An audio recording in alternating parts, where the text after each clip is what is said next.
오늘 누가복음 14장 이 1절부터 14절을 보면서 하나님의 나라에 대해서 잠깐 생각해 보기를 원합니다. 우리가 흔히 기도하면서 하나님의 나라가 확장되게 해 주십시오라는 기도를 하기도 하고, 하나님의 나라라는 단어가 우리에겐 굉장히 익숙한 단어일 것도 같은데, 이 하나님의 나라가 무엇인지, 하나님의 나라에 대한 제대로 된 이해가 있어야 우리가 기도할 때 내가 이런 부분들을 위하여 기도하는구나라고 생각이 되어질 거잖아요. 그래서 이 하나님의 나라에 대해서 조금은 다시 한번 살펴보기를 원하는데, 사실 이 하나님의 나라에 대해서, 하나님 나라의 가치에 대해서 가장 많이 보여주시고 또 많이 알려주신 분이 누구냐 하면 예수님입니다.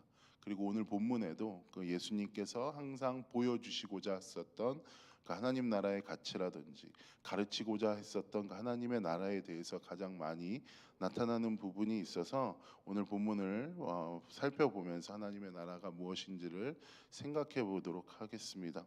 1절부터 14절은 크게 세 부분으로, 세 개의 가르침으로 나눌 수 있을 것 같은데, 1절부터 6절까지 수종병 걸린 사람을 고쳐주시는 부분에서 이 안식일에 대한 논쟁을 하시면서 하나님의 나라에 대한 부분을 가르쳐 주시는 장면과, 7절부터 11절 그리고 12절부터 14절 이렇게 세 부분으로 나누어질 것 같습니다.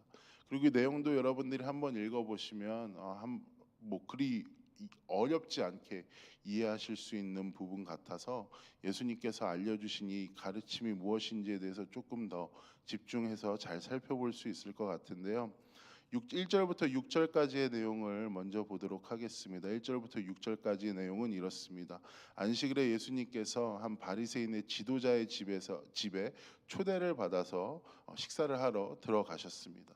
그때에 그 예수님과 초대한 바리새인만 있었던 것이 아니라 바리새인들의 무리들도 함께 예수님이 무엇을 하시는지를 보고 있었다라고 1절에 나오고 있습니다.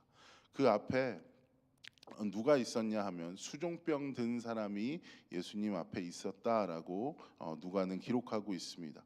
수종병이라는 것은 무엇이냐 하면 간경화든지 신부전증이 원인이 돼서 뭐 어쨌든 몸이 부어서 제대로 된 정상적인 생활을 할 수 없는 경우를 뜻한다라고 이야기를 합니다. 고통 가운데 있던 사람을 그냥 예수님께서 발견을 하시고 나서 예수님께서 그 수종병 걸린 사람을 고쳐주시고, 그것도 고쳐주시면서 율법 교사들과 바리새인들에게 안식일에 초대를 받아서 가신 거잖아요. 그래서 안식일에 병을 고쳐주는 것이 합당하냐, 내가 지금 이 고통 가운데 이 수종병 걸린 사람을 고쳐주는 것이 맞는 것 같으냐 안 맞는 것 같으냐라고 이야기를 하시면서, 예수님께서 5절에 너희 중에 누가 너의 아들이나 소가 물에 빠졌으면 안식일이라도 곧 끌어내지 않겠느냐라고 그들을 가르치시는 장면이 1절부터 6절까지에 나옵니다. 두 가지 가치가 충돌하는 것 같습니다. 율법이라는 그 당시에 바리새인들이나 종교 지도자들이 강하게 지키고자 했던 율법이라는 개념과, 그 율법 이면을 넘어서 사람을 살리는 행동, 두 가지가 충돌을 했었던 것 같은데, 예수님께서는 사실은 이 행동을 직접 보여주시면서 너희들이 생각하는 정말 그 율법 아니면 안식일이나 사람을 살리는 일이나는 사실은 별반 다를 것이 없고 같은 행동이다라는 것을 몸소 실천하시면서 알려주신 것이 되는 겁니다. 왜냐하면 이 사람들은 율법이라는 그 굴레에 빠져서, 율법을 지키면 안식일이니까 안식일엔 아무것도 하면 안 돼, 그러니 나는 누구를 살리는 그 노동에도 가담하면 안 된다라고 생각을 해서, 우리가 안식일이 끝나고 고쳐주면 고쳐줬지, 우리가 이 율법을 지키는 기간인 안식일 가운데는 아무것도 하지 않겠다라는 마음이 셌습니다. 뭐 비단 이 문제뿐만이 아니라 뭐 그런 것을 지키면서 야기될 수 있는 수많은 문제들이 있었을 것 같은데, 예수님께서는 그냥 고통당하는 사람 먼저를 보시고 그 고통당하는 사람을 안식일이라고 안 고쳐준 것이 아니라 그 사람을 먼저 고쳐내시는 장면을 보여주셨습니다. 사실 여러분 율법에 대해서 여러분들이 한번 생각을 해보면 율법은 하나님께서 우리를 위하여 주신 것입니다. 우리를 살리고 결국에는 우리가 하나님과 더욱더 가까워질 수 있는 매개체를 율법이라는 아니면 안식일이라는 개념으로 우리에게 선물로 주신 것으로 우리가 안식일이나 율법을 풍성히 정말로 그 뜻에 따라 맞게 지켜낸다면 결국에는 우리가 그 하나님 우리가 율법을 지키는 것이 아니라 율법이 우리를 지켜주는 안식일이 우리를 지켜주는 그러한 효과를 누리게 되어지는 거죠. 그래서 하나님께서는 사실은 안식일이나 율법을 우리 인간들을 위하여 주신 것입니다. 그래서 그 목적 자체가 인간들 하나님께서 사랑한 그 하나님의 형상의 인간들을 살리고자 함에 있는 것입니다. 하지만 우리는 그 목적을 제대로 발견해내지 못하고 그저 율법을 지키는 데만 급급했었기 때문에 율법을 주신 그 의도라든지 아니면 그 안식일을 주신 제대로 된 목적을 살펴보지 못하고 계속해서 형식적으로 지켜내면서 그 안에 있는 뜻을 발견해내지 못하는 실수를 하고 있었기 때문에 예수님은 참된 율법의 목적이 사람을 살리는 것에 있었음을 몸소 실천하시면서 하나님 나라의 가장 중요한 가치는 하나님께서 사랑하신 인간들의 피조물이다라는 것을 보여주셨습니다. 1절 6절 1절부터 6절까지에 대해서 한번 생각해 볼 수 있는 것은 오늘날 우리도 신앙생활을 하면서 율법이나 전통을 생명보다 더 중요하게 여기고 있지 않은지 한번 돌아봐야 합니다.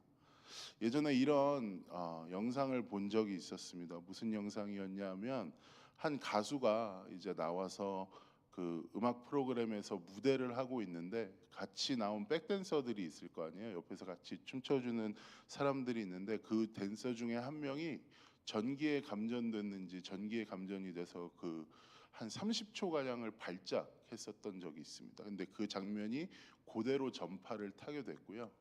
그리고 나서 30초 뒤에 그러니까 무대가 시작하고 나서 발작이 시작되고 난 뒤에 무대는 해야겠고 이 쓰러진 사람을 보면서 이 쓰러진 사람 잠깐 있다가 일어나겠지라는 생각으로 그 사람이 한 30초간 방치가 됐었거든요. 그러고 있다가 보다 못한 댄서가 가서 옆에 있던 동료 댄서가 그 사람을 부축해서 나올 때 마치 모든 방송 관계자들이 기다렸다는 듯이 다 이렇게 달려가서 그 사람을 구해낸 그러한 영상이 나왔었던 적이 있는데 그리고 나서 이제 방송국 게시판에 난리가 났습니다. 왜냐하면 이 방송국 안에서도 난리가 났을 거예요. 왜냐하면 무대를 못 했잖아요. 3분 30초 가량의 갭이 생겨버린 겁니다. 그래서 방송국 내에서는 이제 우리 큰일 났다고 이제 우리가 이 3분 30초를 메꾸지 못했고 어떻게 보면 방송 사고가 일어난 게 아니냐라는 것으로 염려를 하고 있었는데 방송국 게시판에는 다른 그들이 생각한 것과는 다르게 난리가 났습니다. 왜 난리가 났냐면 아니 사람이 쓰러져 있는데 방송을 진행하는 게 중요한 게 아니고 30초간 어떻게 그 전기에 감전돼서 발작되어져 있는 사람을 놔둘 수 있냐라는 굉장한 질타를 한번 받은 적이 있었거든요. 그러니까 그리스도인들의 그러니까 세상이라고 생각을 해본다면 세상 사람들 또한 무엇이 중하고 무엇이 덜 중한지를 너무나도 잘 압니다.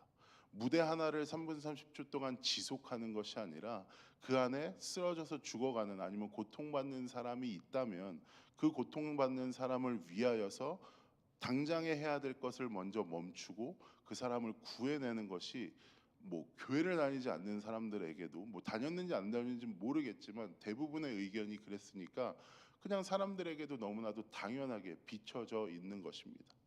우리 또한 율법이라는 것에 아니면 뭐 예를 들어서 방송국 사람들이 무대를 진행시켜야 한다라는 그 사고방식에 빠져서 30초간 무대를 스탑시키지 않았었던 것처럼 우리 또한 율법에 빠져서 아니면 어떠한 우리의 신앙생활에 무엇인가를 지켜낸다고 해서 우리 주변에 죽어가는 사람들을 놓치고 있지 않은지를 한번 살펴봐야 합니다. 그리고 두 번째, 세 번째 가르침은 사실 맥락이 비슷합니다. 각 가르침의 핵심되는 예수님의 말씀을 두 번째나 세 번째 가르침에서 살펴보자면 누가복음 4장 11절입니다. 무릇 자기를 높이는 자는 낮아지고 자기를 낮추는 자는 높아지리라라는 말씀이 나오고, 누가복음 14장 13절입니다. 잔치를 베풀거든 차라리 가난한 자들과 몸 불편한 자들과 저는 자들과 맹인들을 청하라라는 가르침이 나오게 됩니다. 남에게 베풀고 자기가 낮아지는 자리에 가는 것, 남을 섬기는 것, 이런 것들을 계속해서 예수님께서는 우리들에게도 또 그 당시에 있는 사람들에게도 일괄적으로 가르치고 계시고 계십니다. 그것이 하나님 나라의 값어치와 너무나도 잘 맞는 장면입니다. 그리고 사실은 우리가 남들을 위해서 한다라고 생각하지만, 생각해 보면 이렇게 남들을 위하여 베푸는 것과 남을 섬기는 것, 내가 더욱더 겸손한 자리에 들어가는 것은 사실 남을 위한 행동이 아니라 우리를 위한 행동이 될 수 있음도 여러분들이 한번 마음 가운데 새기셔야 합니다. 왜냐하면 우리가 받은 은혜가, 우리가 이렇게 남을 섬기면서 아니면 남들보다 낮은 자리에 있으면서 남들을 위해 베풀어 주면서 계속해서 리마인드 되기 때문에 그렇습니다. 오늘 본문에 나온 행동들을 여러분이 생각해 보면 이 모든 행동들, 예수님께서 하신 행동들, 고통받는 사람을 위하여서 자기가 사람을 살려주는 행동들, 해야 할 행동을 멈추고 고통받는 자리에 먼저 가신 것, 그리고 남에게 베풀어 주신 것, 그리고 남들을 섬기는 것, 높은 자리에서 낮은 자리로 모신 이 모든 행동이 예수님께서 우리에게 베풀어 주신 은혜의 특징입니다. 예수님은 무엇보다 가장 높은 자리에서 내려오셨고, 예수님은 무엇보다 자신을 낮추셨고, 또 무엇보다도 보상받지 못할 것 같은 소외된 우리와 같은 사람들을 위하여서 십자가에 달려 돌아가시면서 은혜를 베풀어 주셨습니다. 사람들이 선을 베풀면서 하나님께 감사하는 사람들이 정말 있습니다. 하나님께서 나에게 이런 기회를 주시니 너무나도 감사하다. 하나님께서 정말로 내가 이렇게 베풀 수 있도록 베풀어 주시니 너무나 감사하다라고 고백하는 사람들이 있습니다.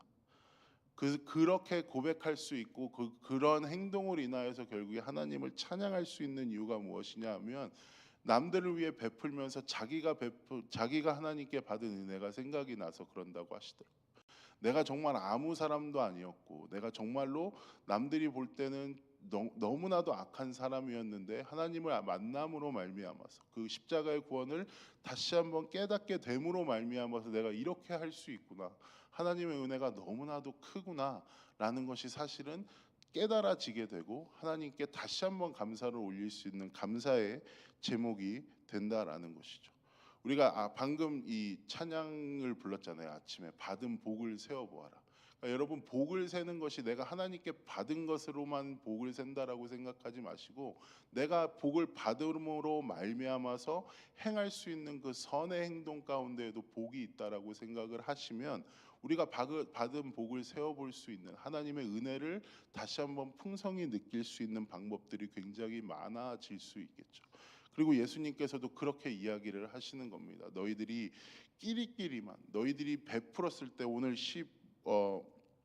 먼저 하나님께서 가르쳐 주신, 예수님께서 이야기하신 장면들을 봐보면, 부한 사람 12절에 베풀거든 형제나 친척이나 부한 이웃들, 이 사람들 보면 여러분들이랑 보면 뭐 누구랑 친구하고 싶으시겠어요? 누구랑 이웃하고 싶고, 여러분의 형제들을 대부분 봐보면 우리랑 뭐 수준이라든지 어떤 것들이 때론 비슷한 사람들끼리만 어울리려고 하는 것이 있잖아요. 그러니까 그런 사람들이 다시 한번 되갚아 줄 수 있는 능력이 되는 사람들끼리만 있지 말고, 아닌 사람들에게 너희들이 찾아가서 베풀어 주라라고 이야기하는 것이 예수님께서 우리에게 베풀어 주신 은혜의 모습과 너무나도 많이 닮아 있다라는 것입니다.